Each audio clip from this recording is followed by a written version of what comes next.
사람의 상상력이라는 것이 꼭 공상과학이나 작가만의 독특한 세계관의 확장에만 국한된 것은 아닙니다. 몇 번 가보지 않은 도시의 일상을 따뜻한 색채의 일러스트로 그려서 1978년부터 2009년까지 30년 동안 잡지 뉴요커의 표지 일러스트를 그려온 작가 장작 쌍페의 그림에도 매우 흥미로운 상상력들이 존재합니다.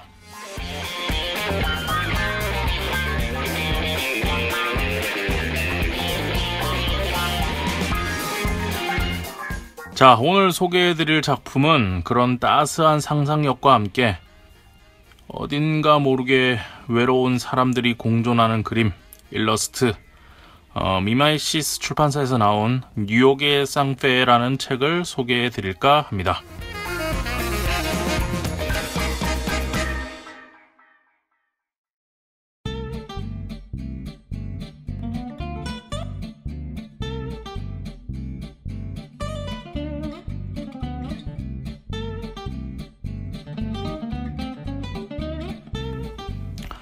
안녕하세요. 인수니즘 코믹스의 작가 송인수입니다. 한 주 동안 잘 지내셨습니까?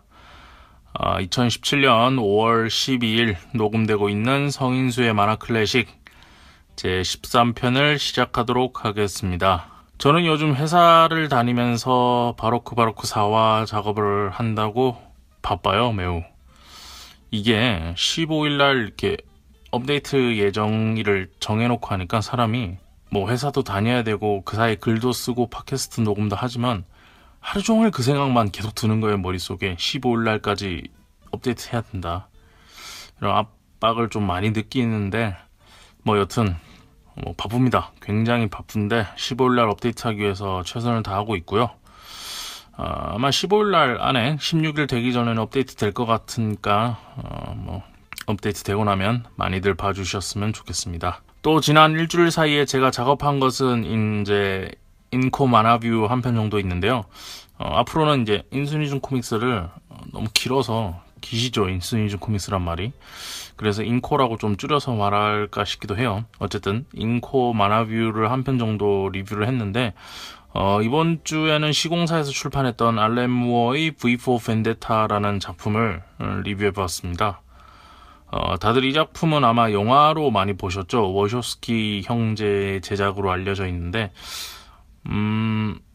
만화책은 사람들이 잘 몰라요. V4 벤데타가 이제 원작이 만화인지도 잘 모르시는 분들이 있고 한국에 출판되어 있는지도 모르시는 분들이 계시는 것 같은데 뭐 어쨌든 이 작품에 대해서 이제 리뷰를 했습니다. 지난 5월 9일이 이제 대선 기간이었고 앞에 선거일 포함해서 이제 다 대선 기간이었죠.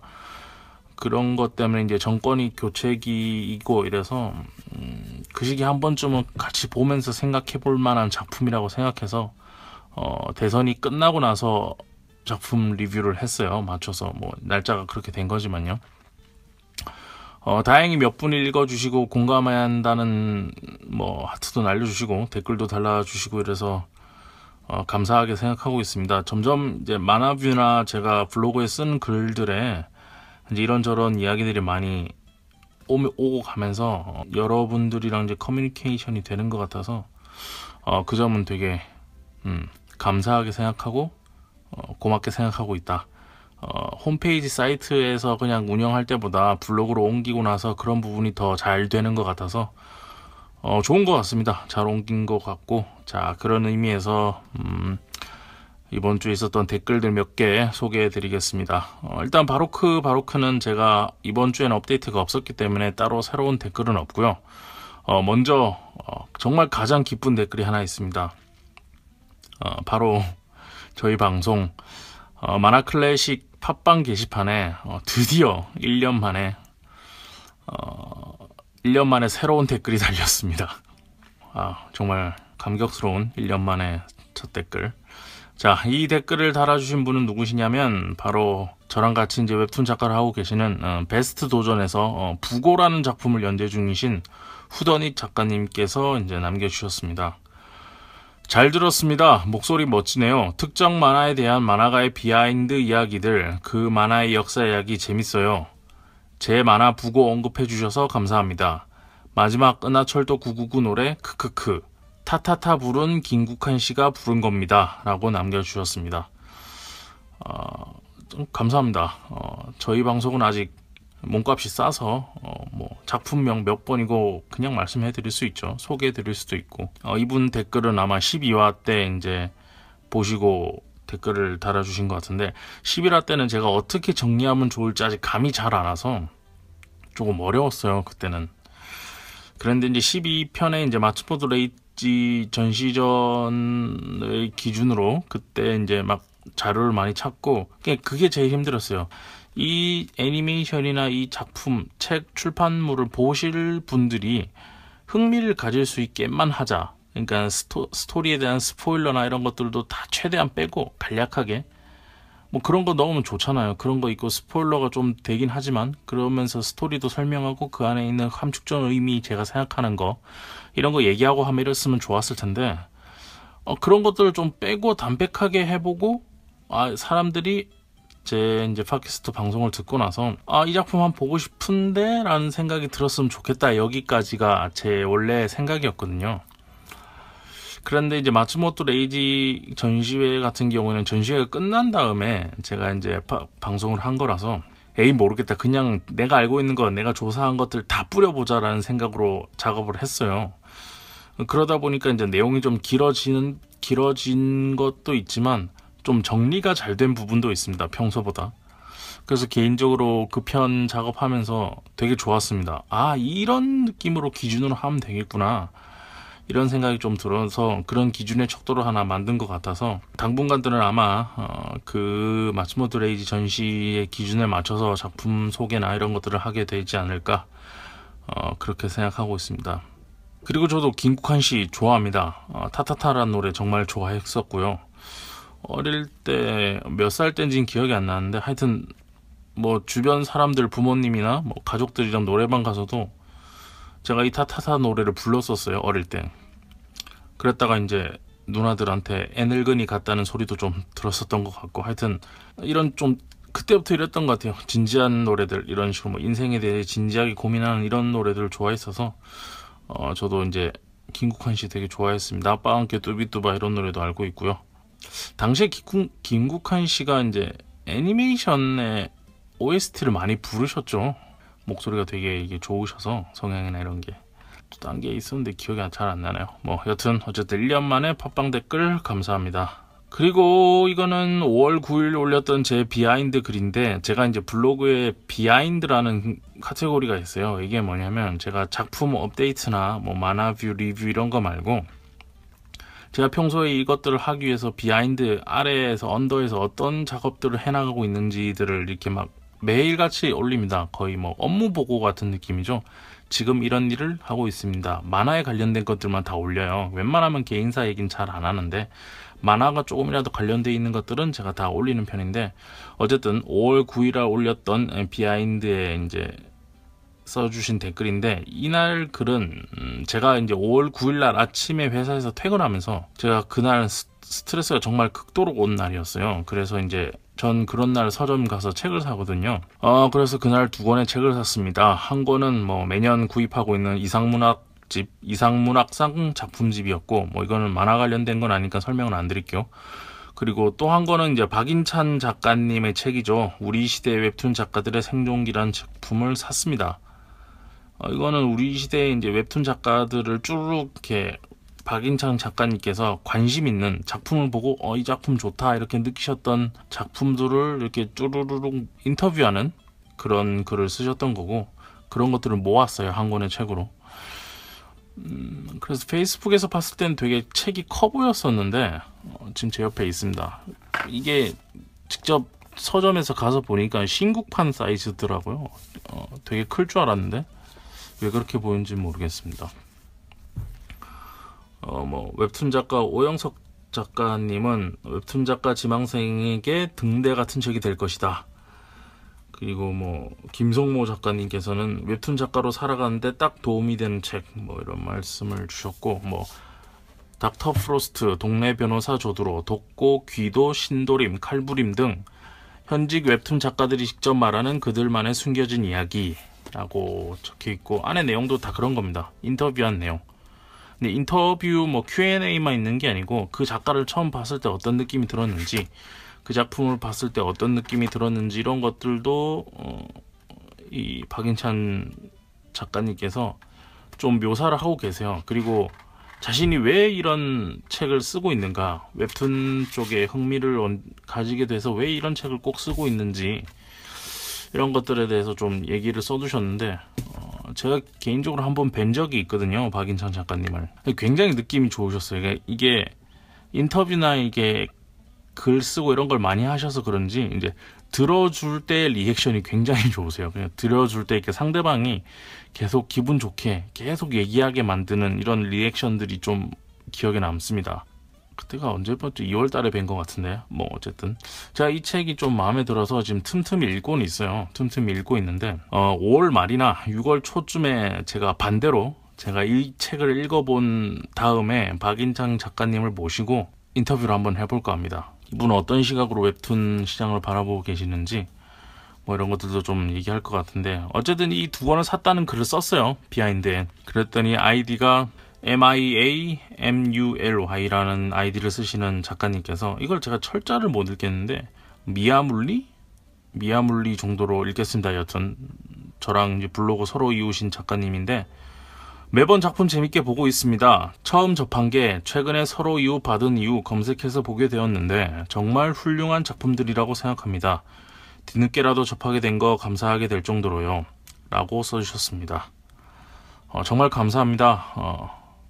제 작품이 좀 너무 진지해서 재미랄까요? 유쾌한 면이 떨어지는 부분이 있는데 이렇게 읽어주시니 전 항상 감사하죠. 봐주시는 것만으로도. 자, 이렇게 저희 팟캐스트나 블로그, 웹툰에 댓글을 달아주시면 선별하여서 매주 읽어드립니다.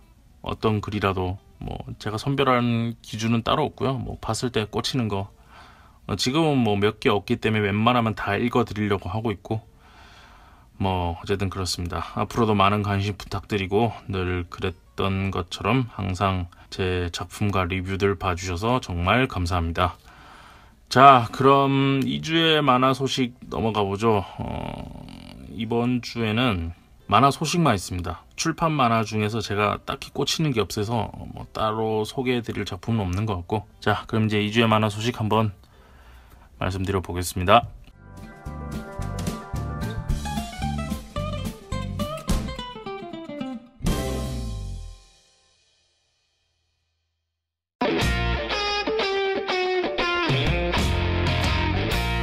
자, 첫 번째 소식입니다. 관심사 기반의 소셜 네트워크 서비스인 빙글에서 웹툰 서비스인 빙글 웹툰을 공개하였습니다. 빙글 웹툰에서는 권건규, 원희프레임 작가님들의 작품이 월요일부터 목요일까지 요일별로 한 편씩 연재가 진행된다고 합니다. 원희프레임이란 것은 이제 원희 작가님, 메밀, 제리, 에소 이렇게 네 분 작가님의 어떤 크루인가 보죠. 어쨌든 뭐 월요일부터 목요일까지 요일별로 한 편씩 연재가 된다고 하네요. 이게 이제 시작하는 거죠. 빙글 웹툰이라고 이제 시작하는 거니까 한번 들어가셔서 보면 좋을 것 같습니다.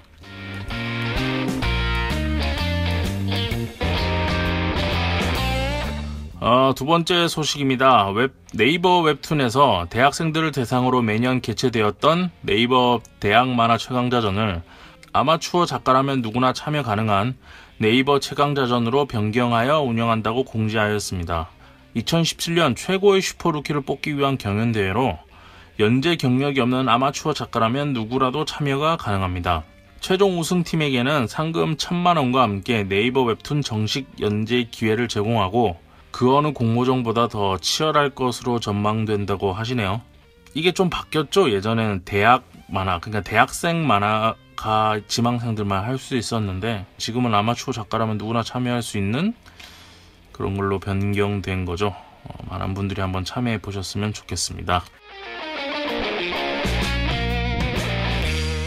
자, 세 번째 소식입니다. 한국만화영상진흥원에서는 2017년 부천만화대상 선정작품 모집을 공지하였습니다. 부천만화대상은 국내 만화가들의 창작 의욕을 고취하고 만화 출판의 장려를 통한 한국만화 산업 발전을 위해 매년 한국만화영상진흥원으로부터 진행하고 있다고 합니다. 2017년 부천만화대상에 선정된 작품은 1,000만 원의 상금이 주어지며 2018년 부천국제만화축제에서 대상 수상작가 특별전이 개최된다고 합니다. 이와 함께 어린이 만화상 해외 작품상에는 500만 원, 부천 시민만화상에는 300만 원의 상금이 수여될 예정이라고 합니다. 선정된 모든 작품들은 7월 19일 부천국제만화축제 개막식에서 시상이 진행되며 행사 내에서 전시가 진행된다고 합니다.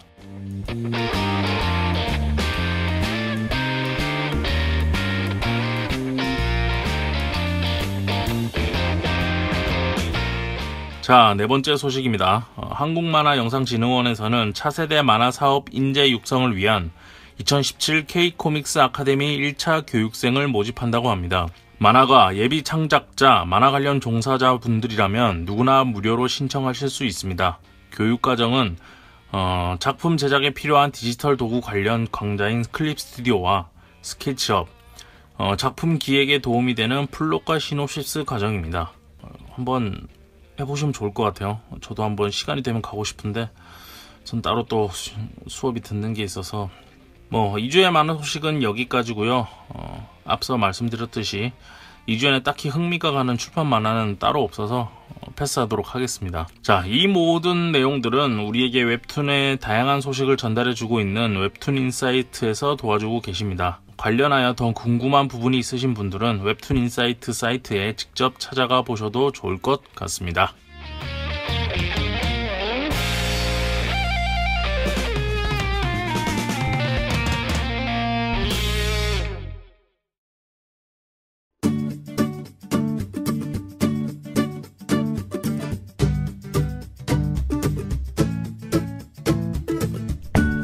여러분께서는 지금 진지한 만화 이야기 성인수의 만화 클래식을 듣고 계십니다. 저는 진행자 성인수입니다.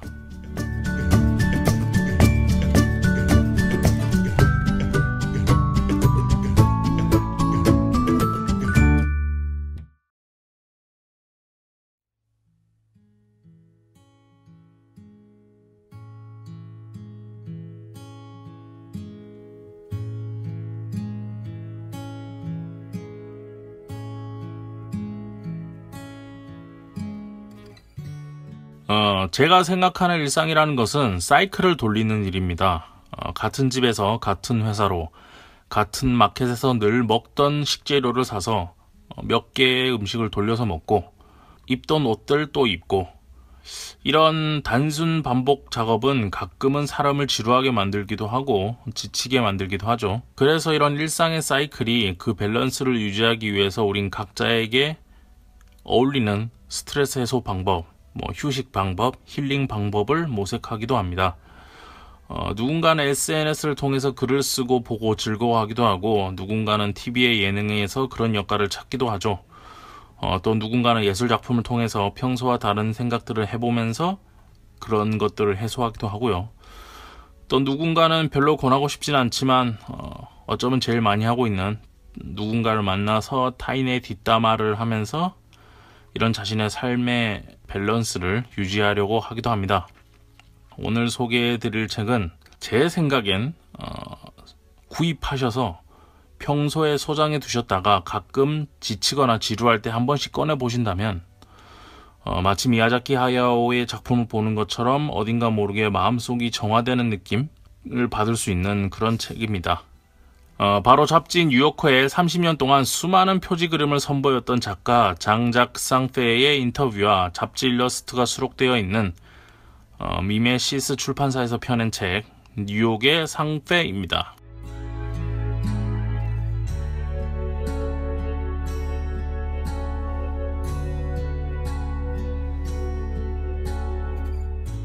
처음 이 책을 골라서 집에서 보게 되었을 때는 속으로 그냥 이 사람 참 그림 잘 그린다, 자기만의 스타일로 잘 그린다 라고 생각했었는데 산지 한 반년 넘었죠. 반년 다 돼가는 것 같은데 그렇게 생각을 했었는데 이번 방송을 위해서 자료들을 좀 찾아보니까 이 사람 굉장히 유명한 사람이더라고요.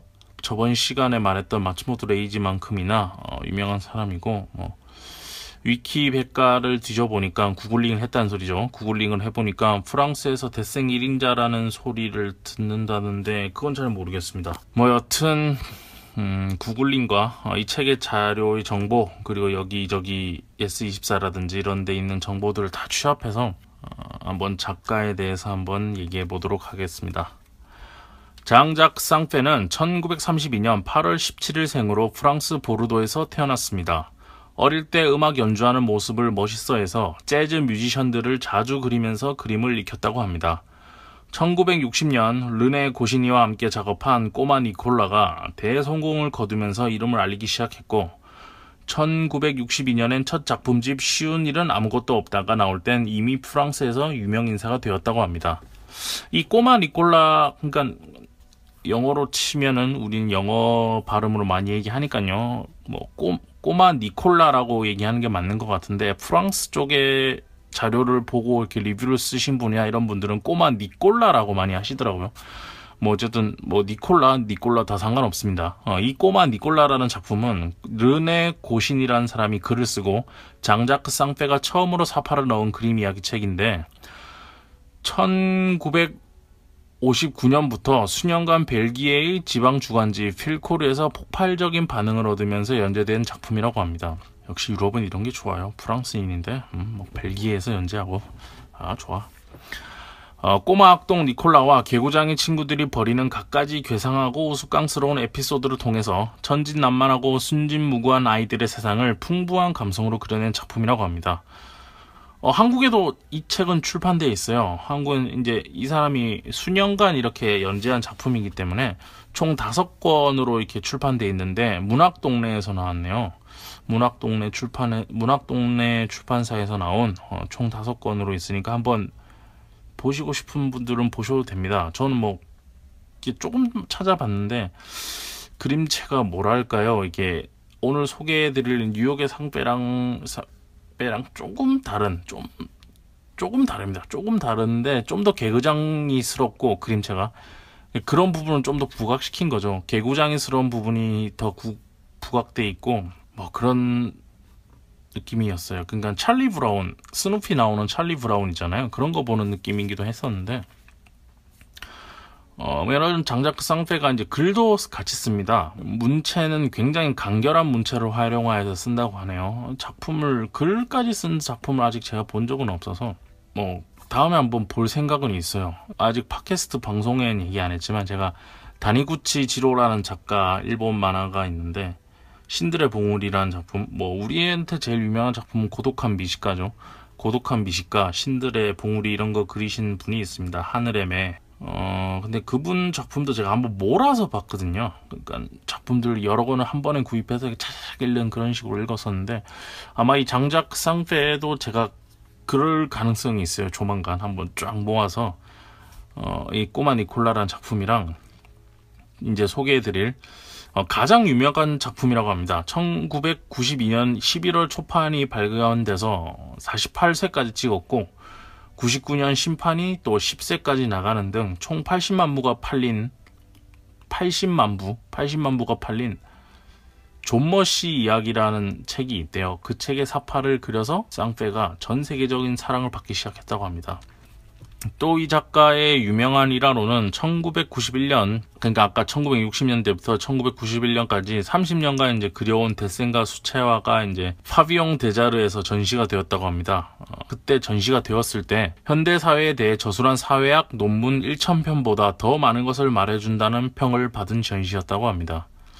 굉장히 프랑스에서는 굉장히 유명하고 굉장히 인정받는 작가라고 할 수 있죠. 지금은 굉장히 나이가 있으실 테니까 또. 그리고 이 부분은 예스24에서 작가 소개를 뒤지다가 나온 부분인데 정치나 성을 소재로 삼지 않고 청소년을 대상으로 삼지 않으면서도 성인층에까지 두터운 독자들을 확보하고 있다. 그의 기본적인 관심은 끊임없이 고독을 생산해내는 인간과 사회의 모순을 하나의 유머러스하고 깊이 있는 장면으로 포착하는 것으로서 글과 그림이 잘 어울리는 그림 소설들은 아주 열렬한 사랑을 받고 있다 라고 써져 있네요. 주요 작품으로는 이렇게 많은데 제가 한번 쭉 읽어 드릴게요. 제가 다 보진 않아서 제가 어떤 감흥을 가지고 읽어 드리는 건 아닙니다. 랑베르시, 얼굴 빨개지는 아이, 가벼운 일탈, 아침 일찍, 사치와 평온과 쾌락, 뉴욕 스케치, 여름 휴가, 속 깊은 이성 친구, 풀리지 않는 몇 개의 신지, 라울 따비랭, 이거 어렵네요. 라울 따비랭, 까트린 이야기, 거창한 꿈들, 각별한 마음, 상페의 어린 시절 등이 있다고 합니다. 이거를 다 사볼 수는 없고, 저는 아까 했던 개구쟁이들 나오는 꼬마 니콜라랑 존머시 이야기 이거랑 한두 개 정도 더 볼 생각을 가지고 있습니다. 뭐 말씀드렸지만 전 이 작품이 처음이라서요. 이 작품 말고는 상페의 다른 작품들을 읽어보진 않았습니다. 하지만 굉장히 오래 활동한 작가이고 자신만의 특유의 세계가 있고 그래서 많이 존경받고 있고 이렇다는 것을 좀 알게 되었고요. 이번에 검색을 하면서 이 작가 같은 경우에는 저는 왜 이런 것들을 항상 뒤늦게 알게 되는지 모르겠어요. 저번에 마츠모토 레이지도 주말에 오셨었는데 제가 못 본 것처럼 2016년 작년이죠. 2016년 4월부터 8월까지 KTNG 상상마당 갤러리에서 장자크 상페의 파리에서 뉴욕까지라는 전시가 있었다고 합니다. 그래도 뭐 좋게 생각해야죠. 뭐 이제부터라도 알게 되었으니까. 팟캐스트 준비하다 보면 이런 게 좋은 것 같아요. 제가 그냥 평소에 넌지시 그냥 어렴풋이 알고 있는 것들을 이제 막 공부하다 보면은 좀 연결되는 것들도 많고 뭐 세계적인 거장이었는데 난 그냥 만화가인 줄 알았는데 뭐 찾아보니까 되게 엄청난 세계적인 거장이고 이런 것들도 많고 이래서 팟캐스트 자료 준비하면서 이런 것들이 공부가 참 많이 됩니다. 그래서 또 자료를 찾아보니까 이분이 2011년에는 제8회 부천 만화 대상에서 해외 작가상을 수상하였다고 합니다.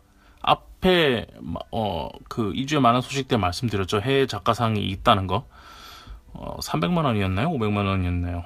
500만 원이었던 것 같은데 500만 원 받으셨겠네요. 장자크 상페 축하드립니다. 늦었지만 뭐 이런 이력들을 가지고 있습니다. 그래서 작가의 프로필은 이 정도로 얘기를 하고요. 저는 오늘 이렇게 잡지 뉴요커에 기고했던 일러스트가 이제 다 포장돼 있는 다 들어있는 이 책 뉴욕의 상페에 대해 좀 더 집중해 보려고 합니다.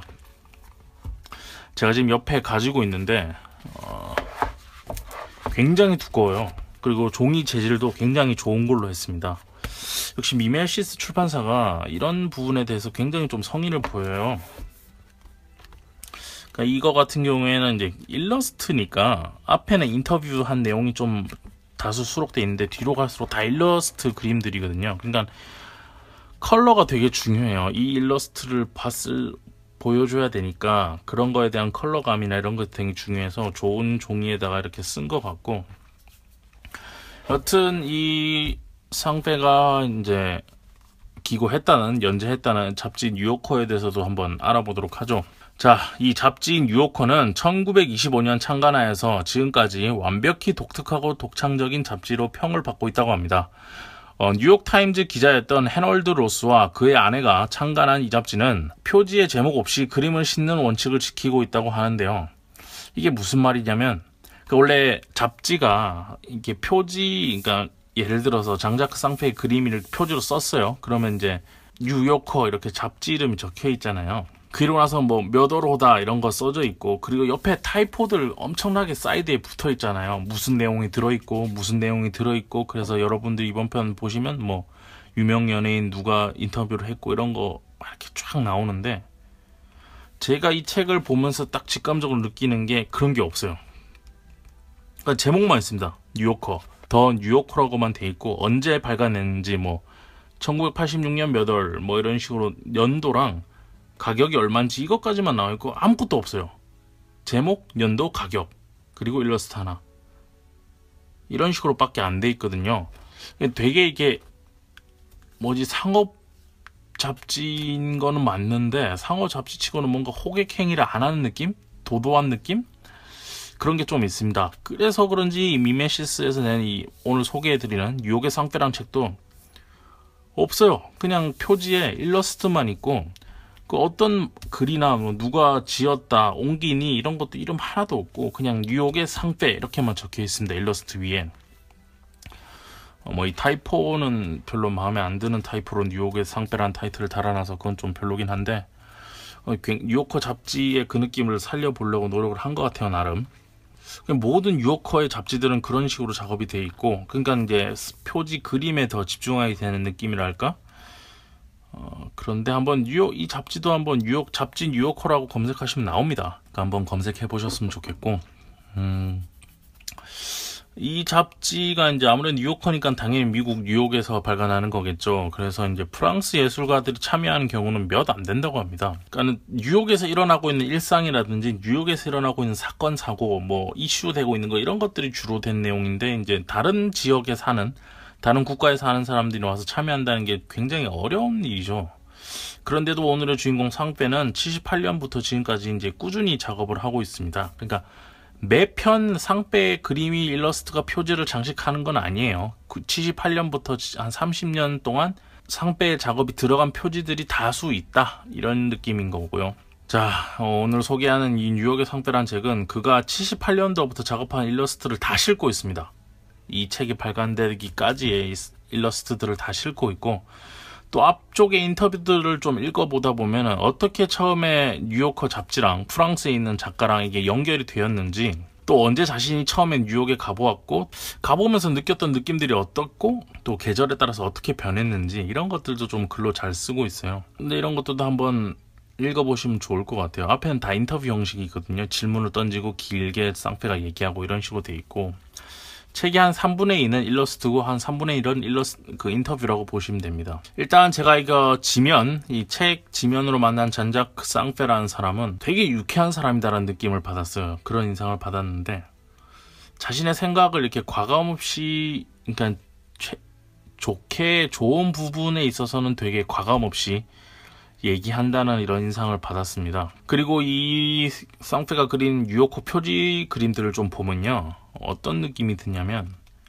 색채나 색감 이런 것들은 되게 따스해요. 따뜻하고 뭐 일상의 소소함, 일상적인 느낌을 담아내는 그런 느낌들이 있고, 약간 다들 이렇게 여유로운 사람들이랄까요? 뭔가 여유가 있는 그런 그림들이 대부분 주로 느껴지고 있고, 그런 에너지를 발산하고 있는 그림들이긴 한데, 자세히 보면 대부분의 그림이 캐릭터가 한 명씩밖에 등장을 안 합니다. 그림에 사람이 한 명, 뭐 여러 명 등장하면은 뭐 되게 그 여러 명을 좀 비슷하게 묘사하거나 이런 부분들이 좀 있고, 그러니까 대부분이 그림에서 한두 명만 등장해요. 혹시 한 그룹, 혹시 한 명, 뭐 이런 식으로밖에 등장을 안 하는데, 그게 이 따뜻한 색채랑 다르게 굉장히 외로워 보여요.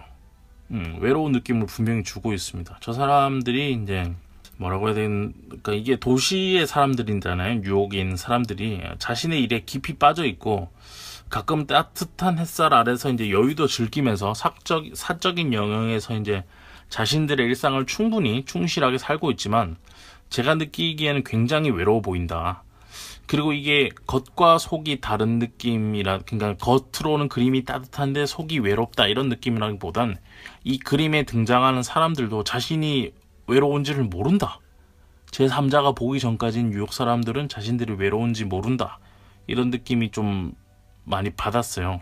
그냥 뭐 다들 웃으면서 지내고 있지만 외로운 사람들, 이게 넥스트 도시인 가사에도 등장하는 부분이랑 좀 비슷한데, 그런 점이 좀 인상적이더라고요. 좀 이중적인 생각을 가지게 만드는, 처음 볼 때는 색감이나 구도 이런 것들이 보니까 아, 따뜻한 느낌이다, 좋은 느낌이네, 이렇게 생각을 하지만 좀 이렇게 보다 보면은 그 이면에 또 다른 느낌을 내가 느낄 것들이 있구나, 관찰자 입장에서 보면 제가 느끼는 것이 좀 다른 것이 있다, 이런 생각도 좀 드는 작품이긴 했어요.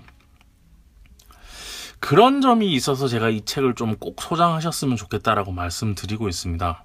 이게 뭐랄까요, 이게 약간 비싼 책이긴 합니다. 일러스트 책이라 색감이나 이런 것들이 중요해서 책은 24,000원인데 두껍지만 24,000원. 근데 왜 소장하라고 권하고 싶냐면, 이게 좀 시대가 지나간 말이긴 하지만 힐링이라는 것을, 그러니까 타인에게 막 내가 얘기하면서 이렇게 힐링을 구하거나 타인이 내 얘기를 들어주면서 받는 이런 힐링 말고요, 그런 건 좀 너무 소모적인 것 같고, 혼자서 힐링할 수 있는 방법 중에 이 책을 통해서 뭔가 할 수 있는 것들이 좀 있는 것 같아요. 가끔씩 이렇게 꺼내보면, 1년에 한두 번 정도 이렇게 꺼내보면 몇 년에 걸쳐서 평생이라도 이렇게 좀 받을 수 있는 느낌이 있는 것 같아서, 제가 어떤 느낌을 받았는지 그런 것들에서 좀 설명을 드리고 싶은데, 앞서 말했듯이 한 장의 그림에 이제 사람들이 한두 명 정도밖에 등장을 안 합니다. 이거 되게 공허해 보이고 되게 넓은 배경이라든지 되게 큰 도심 속 이런 것들을 많이 그려놓고 거기에 캐릭터 한두 명만 똑똑 놓아놓는 이런 스타일이에요. 근데 그 캐릭터가 이 거대한 도시 느낌이나 어떤 휴가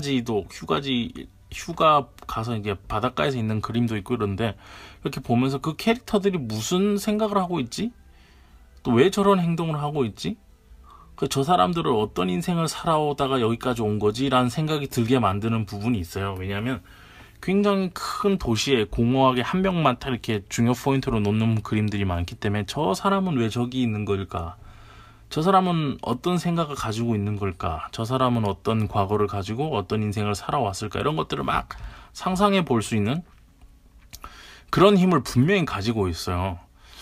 그래서 타인의 삶에 대한 상상력을 이렇게 막 뿜어내면서 그런 것들에 대해서 재미나 흥미를 느끼게 되는, 그래서 자신의 지금 자신이 뭐 힘든 일이 있다든지 자신이 좀 일상이 지쳤다든지 이런 것들에서 자기에서 벗어나 보는 거죠. 그러니까 다른 사람을 제3자를 붙잡아서 얘기를 하거나 이러면서 막 자신을 벗어나는 게 아니고 스스로 그냥 자리에 앉아서도 이 책을 보면서 자신을 벗어나서 다른 사람이 생각이 되어보았다가 자기로 다시 돌아오면은 좀 사람이 정신이 차려지고 기운이 차려지고 이런 부분들이 좀 있거든요. 조금 일상에서 지쳤을 때. 그런 게 가능한 책이다. 그리고 색감이나 이런 것들이 따뜻한 시각을 주고 있기 때문에 저 사람들이 외롭고 어떤 인생을 살았고 이런 것들을 막 상상하게 되는데 그 상상이 그렇게 슬프진 않아요. 저 사람이 뭐 슬픈 일을 겪었을 수도 있지만 그것을 상상하고 그랬었구나로 생각하는 제 자신에서 그 느낌이 엄청 우울하게 그러니까 톤 다운 되진 않는다는 거죠. 그 느낌들이 그런 일이 있었겠구나 저 캐릭터는 이라고 생각하지만 시각적으로 화면이 너무 이렇게 따뜻한 느낌으로 다가오기 때문에 그냥 긍정적인 마인드, 긍정적인 생각 이런 것들이 좀 나한테 주입되는, 그런 에너지가 주입되는 이런 것들이 있어요. 그러니까 굉장히 이중적인 거죠. 색감은 따뜻해서 처음 이 사람의 그림을 보면은 색감 때문에 이뻐 이러면서 보게 되는데 조금만 천천히 뜯어보면 되게 외로운 사람들이고 한두 명밖에 없고 왜 한두 명밖에 안 그렸지? 이런 생각이 들면서 저 사람은 왜 이렇게 살아왔을까? 이런 생각을 가지게 된다는 거죠. 그렇게 하고 나 자신에서 좀 벗어나서 생각을 해보고 다시 일상으로 돌아오면 에너지나 이런 것들이 좀 생겨나기도 합니다. 그런 부분에서 저는 이 책을 한번 소장하고 계시면 혼자서 할 수 있는 일이니까 아무런 대사나 말도 필요 없이 그냥 뭐 음악 틀어놓고 하셔도 좋고 뭐 이 그림들만 보면서 이런저런 생각들에 좀 잠겨볼 수 있는, 그리고 또 잊을만 하고 지칠만 했을 때 한 번씩 꺼내보고 이렇게 하면 참 좋을 것 같다. 그런 책으로는 정말 추천해드리고 싶은 책이 이 뉴욕의 상배라는 책입니다. 이 책은 미메시스 출판사에서 나왔고요. 가격은 25,000원입니다. 25,000원? 24,000원이네요. 잘못 써져있네. 가격은 24,000원입니다. 옮긴 분 말씀드려야 되죠. 이게 아까 말씀드렸지만 이게 표지에 뉴욕 표지를 좀 따라하려고 노력해서 그런지 옮긴이가 누군지도 이름 이런 거 안 나와 있어요. 그래서 책의 제일 뒷장에 보면은 나와 있더라고요. 옮기신 분 한번 읽어드려야죠. 자, 허지은 작가님입니다. 옮기신 분 허지은 작가님. 연세대학교에서 졸업을 하고 프랑스 파리 라빌레트 국립건축학교에서 유학을 했고 현재는 전문 번역가로 활동하고 계시다고 합니다. 제가 막 이분 번역한 작품들도 몇 개 읽어드릴 텐데 아니다, 안 읽어드려도 되겠네요. 왜냐면 어차피 이 작품에 혹시나 이 작품을 사서 보시게 되고 나서 이분의 번역이 좋다 싶으면 뭐 그 책 제일 뒤편에 보면 써져 있으니까요. 이분이 어떤 작품들을 번역하셨는지 그때 가셔서 더 찾아보고 싶으신 분들은 여기서 한번 찾아보시면 되겠는데 제가 알만한 작품은 없습니다. 다 프랑스 작가인 것 같은데, 불어를 쓰는 작가분들 작품인 것 같은데, 허지은 작가님 덕분에 저도 이 책 잘 봤고 좀 더 쌍떼에 대해서 알 수 있게 된 것 같아서 감사드립니다. 청취자분들은 이 책 한번 사서 보세요. 소장하셔도 될 것 같은, 소장하고 계셔도 충분히 24,000원 그 가격을 할 것 같은 작품이라서. 자, 오늘 소개해드린 작품은 뉴욕의 상패. 오늘은 여기까지 알려드리도록 하겠습니다.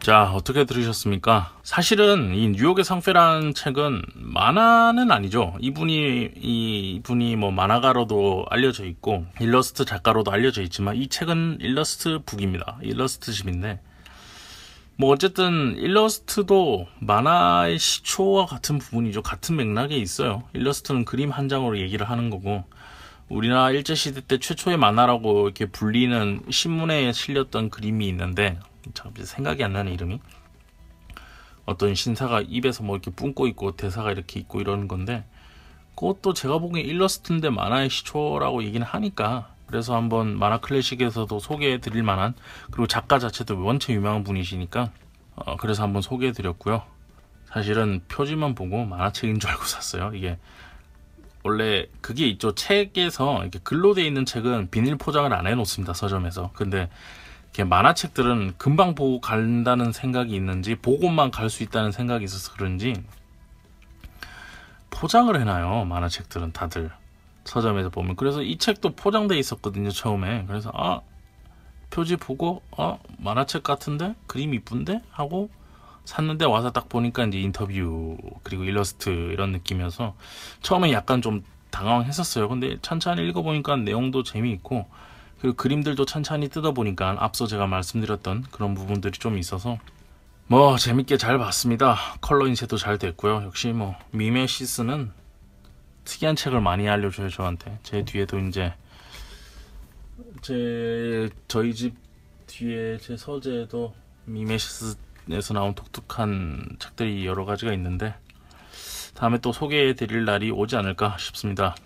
오늘 제가 이거 녹음을 끝내고 나서 곧바로 동대문 디자인 센터로 갑니다. 디자인 아트인가? 디자인 센터인가?